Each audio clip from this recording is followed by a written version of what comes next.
Maruf, dengan hasil ini juga tentunya kita menempatkan 2 pemain ya di top scorer, yaitu Ramadan Sananta dengan 5 gol, Muhammad Fatur Rahman dengan 5 gol, mendampingi Nguyen Phan Tung dari Vietnam. Sehingga 3 pemain yang menciptakan 5 gol akan menjadi top scorer. Dan ini kita menanti proses tentunya sesuatu hal. Seperti saya katakan tadi di awal perjumpaan bahwa menjadi juara umum SEA Games tidak akan sah, tidak akan lengkap jika tidak mendapatkan medali emas sepak bola. Ya, kita tidak juara SEA Games, tapi perolehan medali kita melebihi perolehan medali ketika di 2021. Itu sudah sebuah pencapaian luar biasa. Kita juga akan melihat bagaimana sejarah sepak bola Indonesia menghapus dahaga kekeringan medali emas selama 32 tahun.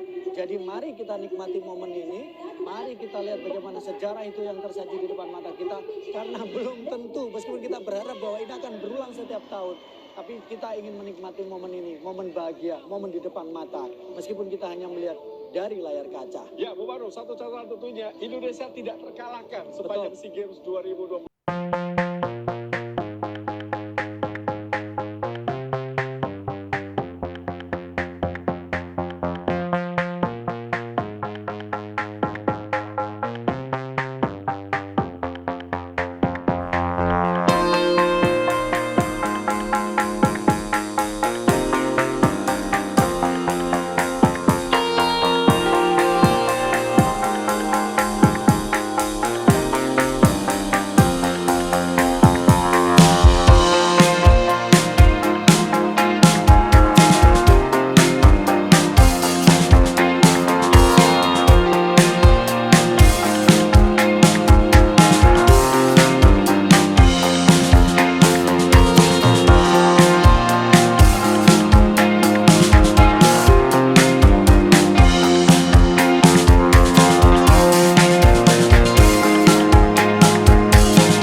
bahwa sebetulnya pemain Indonesia bisa menyelesaikan pertandingan di 2 kali 45 menit.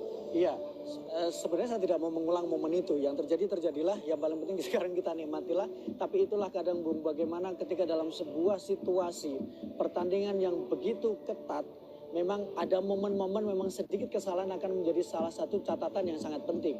Tetapi kalau kita bisa mendapatkan gelar juara, maka kesalahan itu akan menjadi tertutupi. Sehingga ya sudah, itu adalah bagian dari pengalaman untuk para pemain kita supaya nanti di Piala AFF mereka tidak melakukan hal yang sama. Ya, inilah peraih medali emas di cabang olahraga sepak bola putra SEA Games Kamboja 2023. Dan tentunya 32 tahun lalu, tepatnya di tahun 1991, Indonesia berhasil mendapatkan medali emas. Dan mungkin banyak pemirsa RCTI, pecinta sepak bola, pecinta timnas Indonesia yang saat itu belum lahir. Dan kita bersyukur, alhamdulillah kali ini merasakan sebuah momen yang akhirnya berputar kembali untuk hidup kita di 30 tahun kemudian di tahun 2023. Kita merasakan momen ini, Bung Maruf. Ya, momen yang sangat mahal, momen yang sangat langka. Karena itu ini adalah kesempatan terbaik untuk melihat salah satu sejarah yang baik untuk sepak bola Indonesia. Dan Indonesia layak mendapatkan itu dengan setelah semua yang dirasakan dengan kondisi sepak bola Indonesia. Ya, semoga ini menjadi satu hal baru, awal mula kebangkitan sepak bola Indonesia, karena kita masih mulai banyak agenda, Bung Maruf, tentunya ke depannya ada Piala Asia, kemudian kita juga berharap Piala AFF yang sudah lama kita inginkan tapi tak kunjung datang ke tanah air, semoga bisa kita capai atau kita dapatkan di kemudian hari nanti dengan sebuah semangat baru, seperti yang katakan step by step. Satu hal, barrier pertama sudah berhasil dipenuhi, berikutnya ada step kedua. Betul, dan itu yang paling penting ya. Jadi barrier itu akan menjadi salah satu, seperti orang bilang bahwa kadang ketika bicara di level yang lebih tinggi, mentalitas juara itu sangat penting.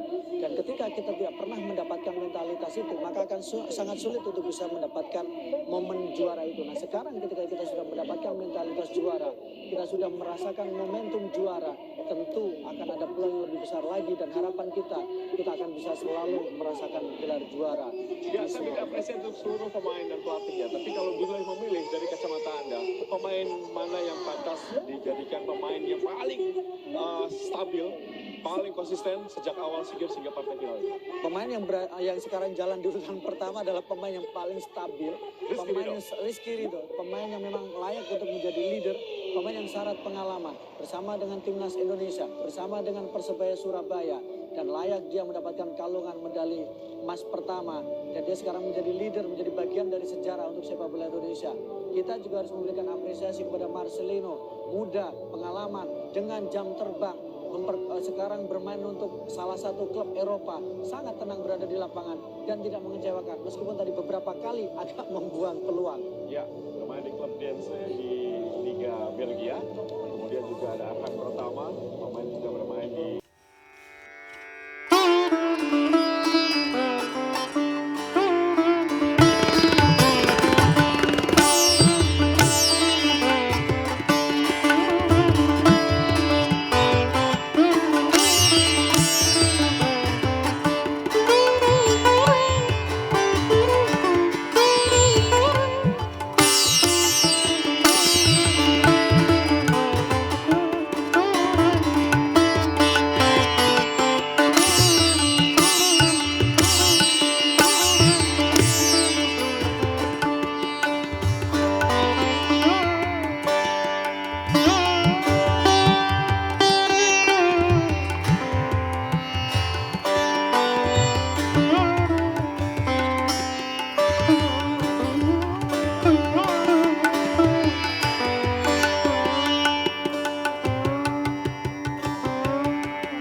kursi pelatih Coach Yayan Tumena. Betul.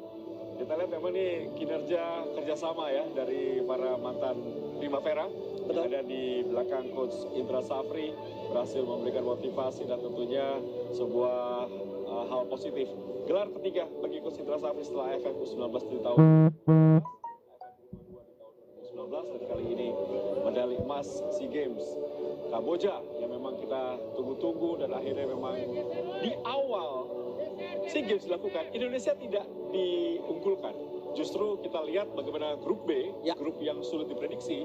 Orang mengatakan, pengamat sepak bola dunia di Asia Tenggara mengatakan bahwa juara akan dari grup B. Tapi ternyata dipatahkan hari ini. Ya, dan memang orang meragukan karena menganggap bahwa Indonesia terlalu mudah grupnya, takut khawatir telat panas karena memang lawan-lawan yang dihadapi tidak terlalu kompetitif. Tapi begitu berhasil mengalahkan Vietnam, maka prediksi itu mulai bisa terpatahkan. Ya, baik pemirsa, kita dengarkan lagu kebangsaan Indonesia Raya di Olympic Stadium Phnom Penh di malam hari.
Ladies and gentlemen, the closing ceremony of basketball has come to an end.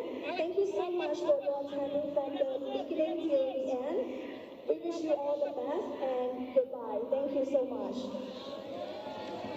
Lần sau perhatikan cerita kerajaan jadi lebih pithi bakpet bedai leperken biasa dan babat berang kembali mencapai janji. Terima kasih untuk tim U22 Indonesia yang berhasil memberikan medali emas untuk Indonesia di cabang olahraga sepak bola putra. Komentar Anda, Bung Maruf. Ya, malam yang sangat indah, malam